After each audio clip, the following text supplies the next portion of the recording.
Hi ladies, welcome to Arpanimi. This is Saratova Best. I want to talk to you about the secret of a stick. The secret of a stick. Here's a stick, and this is kind of like the stick that Yirmiyah Navi saw. When he saw it, he said, wow, God is telling me that there is going to be a destruction of the Beis Hamikdash. There's going to be a Churban. There's going to be a lot of darkness. But don't worry, because this isn't any old stick. For him, this isn't any old stick either. He basically saw this dry, disconnected stick. He had to do a lot of meditation to understand which tree it came from. And he understood it came from an almond tree. Makel Shaked, an almond branch, an almond stick I see. He said, wow. You know what that means? Almonds? Almonds? Number one, almonds. It means quick. Really fast. Just like Hashem says, just like I hasten to destroy, I'm hastening to build. Take heart. When you're in a dark time, God forbid, there's going to be a quick turnover. If anybody saw in the news today a meeting between President Trump and Putin, and it was revolutionary. And everything we're seeing in these days is revolutionary. Quickly, world politics turns around quickly. So in the last seconds of Gullus, it's just going to turn around quickly. Hashem says, it's going to look like destruction. And then watch it turn over. And not only that, there are two kinds of almonds. There are luzim. Luzim are almonds that they start off really sweet, but they end up really bitter as they grow. And shkedim, from the word makel shaked, the almond branch, it starts off really bitter, but it ends up really sweet. And quickly. There are three energies that he learned when he saw this stick that he realized was an almond stick. There's going to be bitterness going to sweetness, and it's going to be fast. And not only that it's 21 days. It takes 21 days for this fruit to appear on the tree. There's no fruit that grows that fast. The almond is the fastest growing fruit. 21 days. How many weeks is that? For all us mathies, 3 weeks. So we understood 3 weeks, destruction, darkness. But wait till you see what you see. So ladies, I didn't tell you anything new, right? You know, this is the classical, we know this. It's amazing, it's incredible, but it's not new. Comes along the Lubavitcher Rebbe and he says, and he asks the following question. Okay, we got it. Classical thought, bitter to sweet, very quickly. 21 days, 3 weeks. Almonds. If that's the case, how come Yirmiyah, when he was told that there was going to be a destruction of the Beis Hamikdash, was not shown an orchard full of almonds, a bowl full of almonds, a handful of almonds? Why not? A something full of almonds. He was not shown almonds. He was shown a stick. Makel Shaked. He was shown a stick. Why?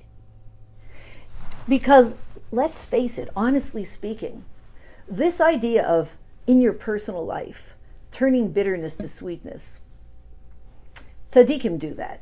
Do you feel like you can do it? A little bit. But it feels like people on that level can see the end result and tune into it and experience the sweetness right here, right now, even though it's bitter. But we regular folk, you know, we see what we see. It's dark, it's out, it's bitter, you know. We can't see it. Says the Lubavitcher Rebbe, well, yeah, you need a tool. You need a serious tool.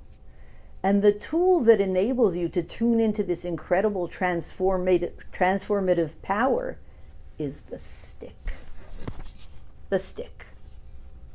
What's about the stick? This is the tool? Yeah, because we're the 12 tribes. What's the word in Hebrew for tribes? The 12 shvatim, or the 12 matais. The shevet. A shevet or a mata. They both mean stick, by the way, and they also mean tribes. The difference between a shevet and a mata is, here's a shevet. It's a branch. See that? Flexible, nice branch. When you see this branch, even a 3-year-old child knows that this comes from a tree. Here's your branch, that this comes from a tree. You see what it's connected to. You see its source. Oh yeah, that comes from a tree. That comes from a bush. It's moist. It's supple. It might even still be on the tree, but even if it's not, you know its source. Where does it come from? It feels its source. It publicizes its source. It's soft. Here's the stick. You ask a 3-year-old child who lives in South Bronx, where does a stick come from? And of course he's going to say, Home Depot.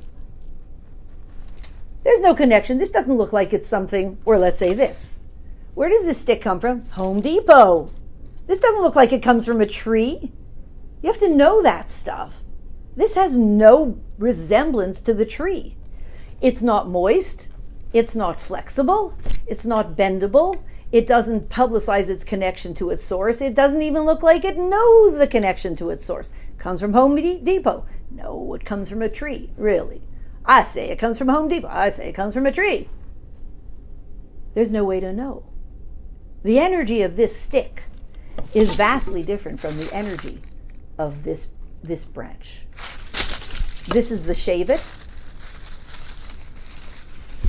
This is the Mata, also referred to as a Makel.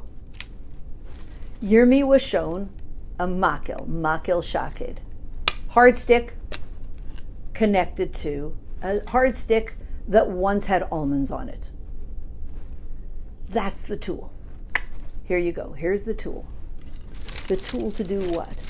The tool to tune into this tzaddik-like behavior in which you can turn bitterness to sweetness. We're used to.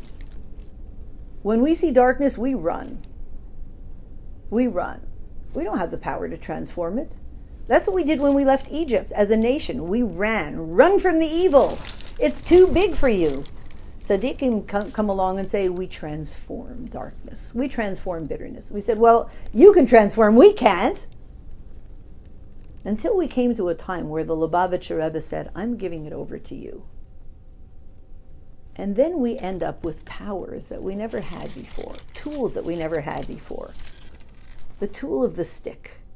You need something really strong to be able to do something amazing. What's amazing? Turn bitter to sweet. So here's an example. This isn't bitter to sweet, but if you want to move all the chairs from your dining room to your living room, try pushing them with this. How far will you get? Not very far.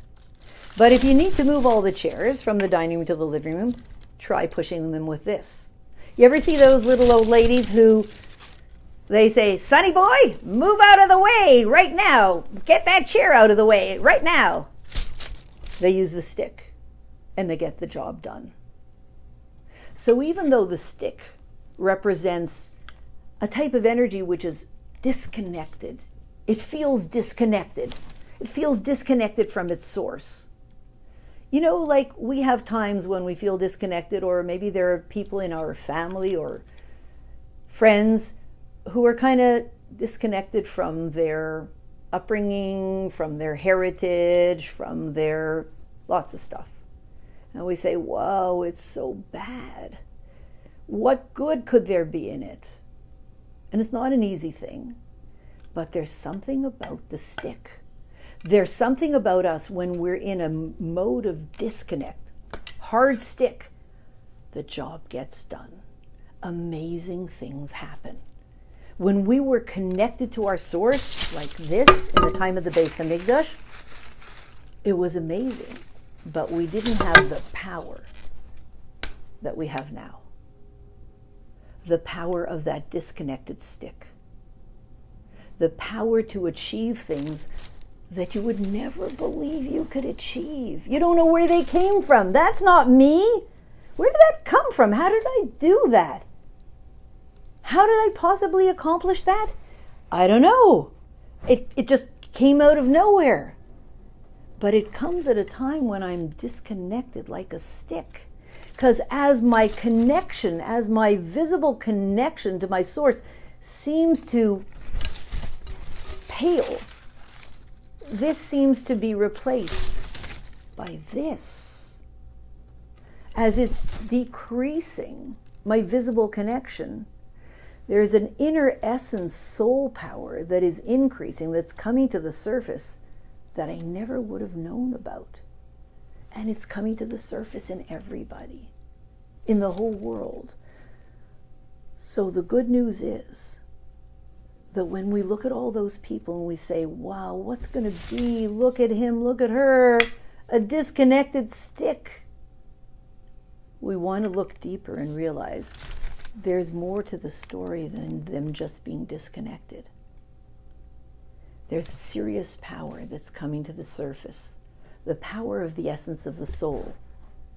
And when his soul or her soul takes its leap, is crouched in waiting in its disconnected stage for that leap forward, it's amazing. If it's not amazing now, it will be amazing in them and in us. How do we know that's true? Because that's what God said to Yirmiyah Hanavi, to Jeremiah. This is the essence, this is the template that explains to us. This and this is the template that explains to us everything about the Galus that we're about to step out of, that we're about to finish transforming so that we can step into the Geula. And we know with this power that can get anything done, move anything along, I could put it through the window, but I would get in serious trouble, so I won't. But this can do powerful stuff. Our soul, his soul, her soul, can do powerful stuff and is getting ready to do it as we sit here right now. So ladies, let's move forward and embrace the sweetness that's at the end of the road. Bring the sweetness right here, right now, of these almonds, the sweetness of the Geula. Bring it into our lives right here, right now. And surely we'll be able to welcome the Geula, welcome Mashiach, and welcome the Geula powerfully. May it be immediately now. Thanks so much.